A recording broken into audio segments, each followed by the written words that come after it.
Praise the Lord. இன்றைக்கு ஒரு வசனத்தை பார்ப்போம். மத்தேயு 24 அதிகாரம் 12வது வசனத்துல, கடைசி காலத்துல அன்பு தணிந்து போகும் என்று வேதம் சொல்லுகிறது. இப்ப பாருங்க, கடைசி காலத்துல அன்பு இல்லாம போகும்னு பைபிள் சொல்லுது. நான் ஒரு நியூஸ் ஒன்று பார்த்து ரொம்ப துக்கத்தோடு நான் இந்த வீடியோவை போடுறேன். இன்னைக்கு உலகத்துல பிசாசானவன் ஆண்டு கொண்டு இதயத்தை வஞ்சித்து கொண்டிருக்கிறான். ஒரு செய்தி ஒன்று நான் கேட்டேன்.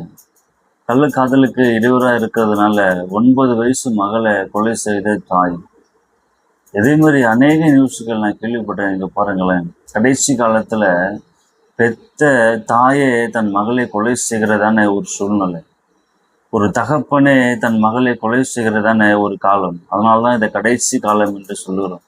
இன்னொரு நியூஸ் ஒன்று கேட்டேன். கள்ளக்காதலுக்கு இடையூறா இருக்கிறதுனால 1.5 வயசு ஆண் குழந்தைய ஒரு தாய் கொலை செய்திருக்கிறார். எனக்கு அன்பான சகோதர சகோதரிகளே, ஒரு காலேஜ் படிக்கிற ஒரு பொண்ணு முன்னாடி தன் தகப்பனையே வெட்டி சாய்த்ததான ஒரு கும்பல்.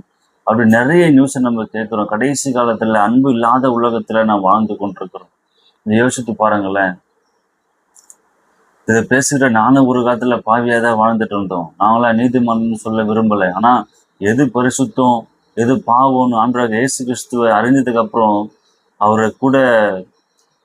அவரை நம்ம ஏற்றுக்கொண்டு வழியில் நடக்கும் போது அவர் நமக்கு விலக்கி காட்டுறார். அப்படி செய்யும் போது எது பாவம் எது பரிசுத்தம் நமக்கு தெரியுது.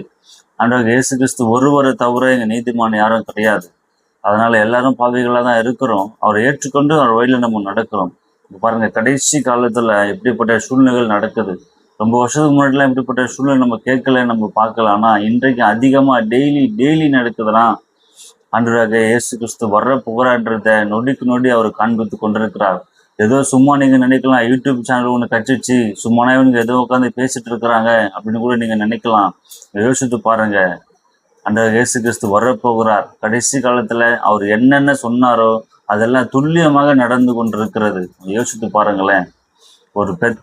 ஒரு தாய் 10 மாசம் சுமந்து பெத்துட்டு இல்லை எவ்வளவு அன்பா அந்த குழந்தைய வர ஆசைப்பட்டிருப்பாங்க. 1.5 வயசு குழந்தை என்னங்க தெரியும்? அது எப்படிங்க சாவடிக்க மனசு வருது?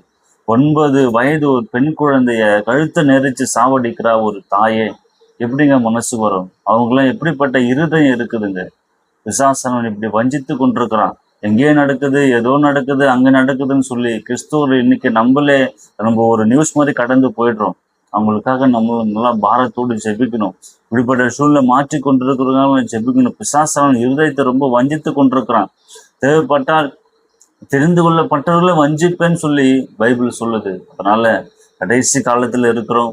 ஆண்டவரை ஏற்றுக்கொண்டு அவர் வழியில நடக்கும் போதுதான் அவர் நமக்கு கிருபை தருகிறார். நீங்க பார்ப்பீங்கன்னா கொஞ்சம் யோசித்து பாருங்களேன், கொஞ்சம் நிதானித்து பாருங்களேன். அப்படிப்பட்ட சூழ்நிலையிலே நம்ம வாழ்ந்து கொண்டிருக்கிறோம். அன்பு இல்லை, சமாதானம் இல்லை, போராட்டம் இல்லை. குடிக்காக காசு கொடுக்கலன்னு சொல்லி ஒரு மகன் தாயை அம்மிக்கல்லை போட்டு கொலை செய்கிறானா, இதுதான் கடைசி காலம். கூட பிறந்த சகோதரனே ஒரு சகோதரன் கொலை செய்கிறானா, இதுதான் கடைசி காலம். அப்படிப்பட்ட கடைசி காலத்துல நான் வாழ்ந்து கொண்டிருக்கிறோம்.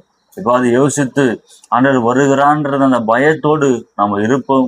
மனிதருக்காக ஜெபிப்போம். இந்த செய்தி நீங்க கேட்டீங்கன்னா ஆண்டவர் உங்களை ஆயத்தப்பட சொல்லுகிறார். அனைவருக்காக இந்த ஜெப பண்ணவர்களாய், அனைவருக்காக பிரயாசப்படுவர்களாய் நம்ம மாறும் போது கர்த்தர் நம்ம வாழ்க்கையை ஆசீர்வதிப்பார். கர்த்தர் தாமே உங்களோடு கூட இருந்து எல்லாவற்றையும் மாற்றுவாராக. ஆமென்.